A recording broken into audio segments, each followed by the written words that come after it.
થી પૈસા પડાવનાર લુખ્ખા તત્વો જેલ હવાલે થયા છે। અંજારમાં મોટા વ્યાજે નાણાં આપીને લોકોને પરેશાન કરનારા સામે હવે એક્શન લેવામાં આવ્યા છે।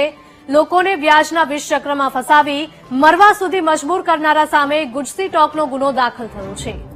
નિરંકુશ લેડી ડોન રિયા ગોસ્વામી અને તેના ભાઈ બહેનો સામે ગુજસી ટોકનો ગુનો દાખલ થયો છે।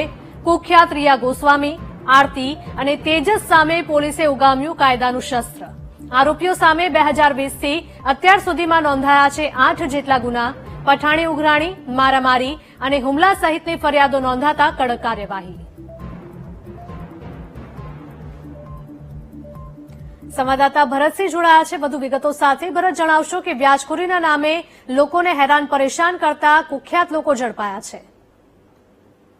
ખાસ કરીને જો સરહદી કચ્છ જિલ્લાની વાત કરું તો કચ્છ જિલ્લામાં ગેરકાયદેસર નાણાં દીધાર એટલે કે વ્યાજ સહિતના જે વ્યાજખોરોનો ત્રાસ વધ્યો હોય તે રીતની વિગતો સામે આવી હતી, જેને લઈને પોલીસ દ્વારા હાલ એક શસ્ત્ર ઉગામવામાં આવ્યો છે જેનું નામ છે ગુજસી ટોક। એટલે કે અંજારની જે કુખ્યાત એક ગેંગ કહેવાય, એટલે કે 2 બહેનો અને 1 ભાઈ, 3 ભાઈ બહેનોની જે ગેંગ હતી કે જે વ્યાજખોરીનો ધંધો કરતી હતી, તેની સામે પૂર્વ ખાસ કરીને અંજાર પોલીસે ગુજસી ટોકના ગુના હેઠળ આ ફરિયાદ નોંધી છે। ગુજરાતમાં કદાચ પ્રથમ વખત આ ગુજસી ટોકનો ગુનો વ્યાજખોરી કરતા જે લોકો છે તેની સામે ઉગામવામાં આવી છે। ખાસ કરીને તે જે ગુજસી ટોકની ફરિયાદ થઈ છે તેમાં મુખ્યત્વે સૂત્રધાર રિયા ગોસ્વામી એટલે કે રિયા ગોસ્વામી, આરતી ગોસ્વામી અને તેજસ ગોસ્વામી ત્રણેય ભાઈ બહેન છે। તે પૈકી રિયા ગોસ્વામી સામે આ અગાઉ પણ ગેરકાયદેસર નાણાં લેવડ દેવડ તેમજ પઠાણી ઉઘરાણી હુમલા સહિતની વિવિધ કલમો તળે 8 જેટલી ફરિયાદો નોંધાઈ છે। તે ઉપરાંત તેના જે ભાઈ બહેન છે એટલે કે આરતી અને તેજસ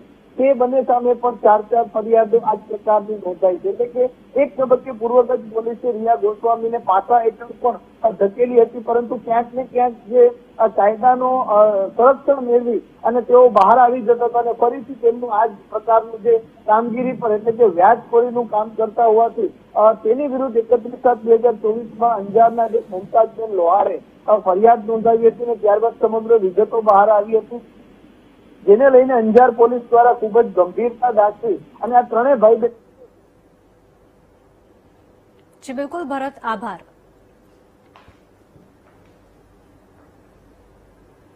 પૂર્વ કચ્છના એસપી જોડાઈ ગયા છે સાગરભાઈ। સાગરભાઈ, જે પ્રકારની આ ઘટના સામે આવી છે, પઠાણી ઉઘરાણી, મારામારી, લોકો ઉપર હુમલા કરવા, આ તમામ કામ છે તે આ ટોળકી કરતી હતી અને આખરે ઝડપાઈ છે। શું કાર્યવાહી થશે?